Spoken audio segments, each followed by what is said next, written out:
भारत माता की इनकलाब इनकलाब वंदे वंदे।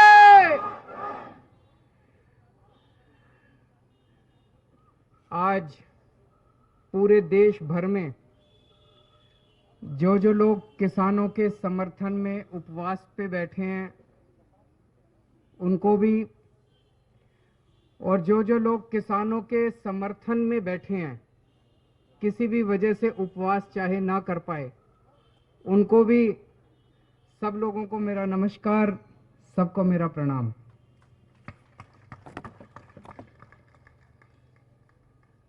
दोस्तों, आज देश संकट में है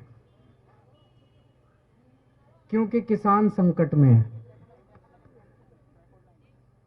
किसी भी देश को किसान और जवान किसी भी देश की नींव होते हैं, उस देश की फाउंडेशन होते हैं। और अगर किसान और जवान संकट में हो तो वो देश आगे कैसे तरक्की कर सकता है, वो देश खुशहाल कैसे हो सकता है। आज हमारे देश का किसान संकट में है। जिस किसान को खेतों में होना चाहिए वो इतनी कड़कती ठंड में धरने पे बैठा है। लेकिन मुझे खुशी इस बात की है कि आज पूरा देश किसान के साथ खड़ा है। देश भर में फौजी किसान के साथ खड़े हैं, जवान किसान के साथ खड़े हैं, खिलाड़ी किसानों के साथ खड़े हैं, बड़ी बड़ी बॉलीवुड की हस्तियां किसानों के साथ खड़ी हैं, वकील किसानों के साथ खड़े हैं, डॉक्टर किसानों के साथ खड़े हैं। देश भर से जो खबरें आ रही हैं, लोग चाहे सिंगू बॉर्डर ना पहुंच पाए हों, लेकिन आज न जाने कितने अनगिनत लोगों ने, लाखों करोड़ों लोगों ने अपने घर पे उपवास रख के किसानों का समर्थन किया और उनके लिए प्रार्थना किया। आम आदमी पार्टी शुरू से किसानों के साथ है, किसान आंदोलन का समर्थन करती रही है। आज देश भर में कोने कोने में आम आदमी पार्टी के कार्यकर्ताओं ने या तो अपने घर पे और या सामूहिक तरह से कहीं ना कहीं इकट्ठे होकर उपवास किया, किसानों का समर्थन किया। और जब जब जरूरत पड़ी हम लोग बिल्कुल चट्टान की तरह खड़े होकर हम लोगों ने किसानों का समर्थन किया। जैसा भी बताया गया कि जब किसान आंसू गैस के गोले झेलते हुए, लाठियां खाते हुए, वाटर कैनन झेलते हुए बड़े बड़े स्टेडियम में इन लोगों को डाल देंगे, बाहर से हम किसानों के साथ चट्टान की तरह खड़े रहे और हमने इनकी फाइल रिजेक्ट कर दी। उसके बाद हमारे कई एमएलए को मैं जानता हूं, हमारे कई नेताओं को मैं जानता हूं, मैंने उनको कह दिया था कोई टोपी पहन के नहीं जाना, कोई झंडा डंडा लेके नहीं जाना, आम आदमी पार्टी का जिक्र नहीं करना। देश बचेगा तो आम आदमी पार्टी बचेगी, किसान बचेगा तो आम आदमी पार्टी बचेगी। आप में से बहुत सारे लोग रात दिन वहां पे सेवा में लगे हुए हैं।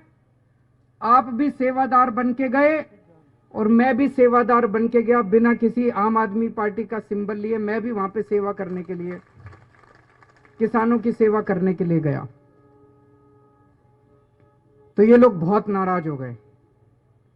पिछले हफ्ते जब इनका आंदोलन था, एक दिन मैं भी एक दिन वहां जाना चाह रहा था, लेकिन इन्होंने मेरे दरवाजे बंद कर दिए सक्सेसफुल हो, और आज उपवास के ऊपर सारी पार्टी बैठी है। यह आंदोलन बहुत पवित्र है। आप लोगों ने देखा होगा किस तरह से बिल्कुल अहिंसा पूर्वक, कोई किसी तरह की कहीं हिंसा नहीं है। इन्होंने लाठियां खाई, हाथ नहीं उठा। चीन और पाकिस्तान के एजेंट हैं ये जो किसान बैठे हैं ना, इन्हीं लोगों के भाई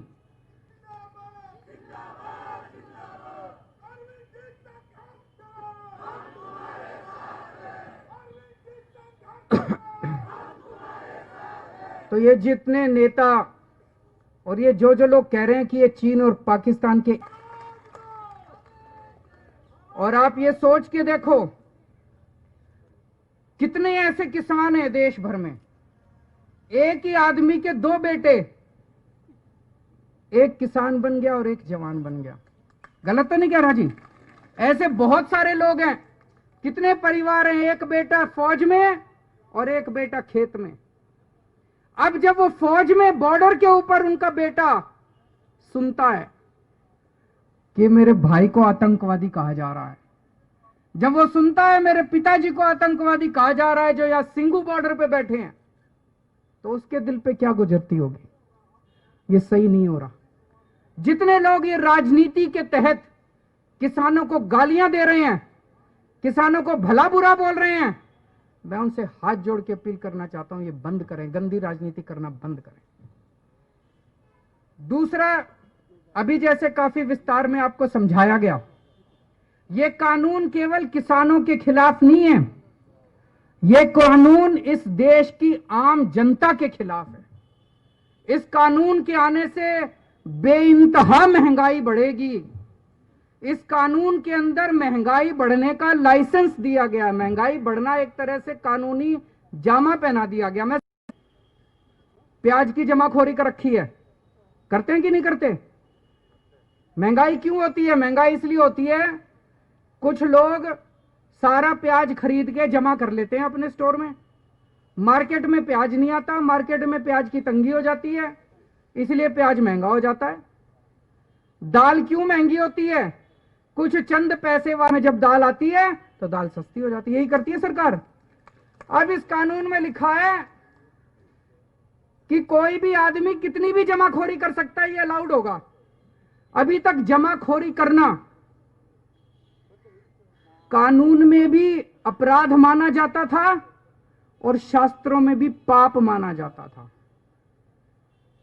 किसी भी धर्म के शास्त्र उठा के देख लो, भाई साहब कहते थे जमाखोरी करना पाप है। पाप मानते थे, नहीं मानते थे? कानून में कहते थे अपराध है। तो जिन जिन लोगों के पास पैसे हैं वो तो 2-2, 3-3 साल तक सामान स्टोर करके रख लेंगे। कितनी महंगाई हो जाएगी, कितनी महंगाई हो जाएगी। तो इस कानून में लिखा है कि अगर 1 साल में महंगाई डबल हो जाएगी तभी रेड मार सकती है सरकार, नहीं तो रेड नहीं मार सकती। मतलब किसी, मेरे को पता भी है, मैं मुख्यमंत्री हूं, मेरे को पता है दाल के दाम बढ़ रहे हैं और इस आदमी ने स्टोर कर रखा है, अब मेरे हाथ काट दिए, मैं रेड नहीं मार सकता, उसकी दाल बाहर नहीं निकाल सकता। उसमें लिखा है कि ₹1 किलो और अगली साल 100। तो 4 साल के अंदर गेहूं 16 गुना महंगी हो जाएगी। 16 गुना महंगी 4 साल के अंदर। समझ रहे हो आप लोग? ये कानून में लिखा, इतनी महंगाई हो जाएगी, इतनी महंगाई हो जाएगी, भाई साहब तनख्वाह बढ़ेगी नहीं, बच्चे पालने मुश्किल हो जाएंगे। तो ये पूरा कानून किसानों के खिलाफ है, आम आदमी के खिलाफ है। केवल और केवल कुछ चंद पूंजीपतियों को फायदा पहुंचाने के लिए कानून लाया गया। तो मेरी सब लोगों से गुजारिश है, ये मत सोचना कि किसानों पे एहसान कर रहे हो, कोई एहसान नहीं कर रहे। ये कानून अगर आ गए सारे के सारे लागू हो गए, लागू तो हो गए, ये बंद खत्म नहीं हुए। किसान बड़ा एहसान कर रहे हैं तुम्हारे ऊपर, जो बैठे हैं वहां पे। इस देश के लोगों पे किसान एहसान कर रहे हैं, जो कह रहे हैं ये कानून वापस लो। तो अपने को सबको इसकी खिलाफत करनी है। आज आम आदमी पार्टी एमएसपी गारंटी देने वाला कानून इस देश के अंदर लाया जाए। आज पूरा दिन मैंने भी, आम आदमी पार्टी के कार्यकर्ताओं ने देश भर में उपवास रख के इन किसानों की मांगों के समर्थन में प्रार्थना की है।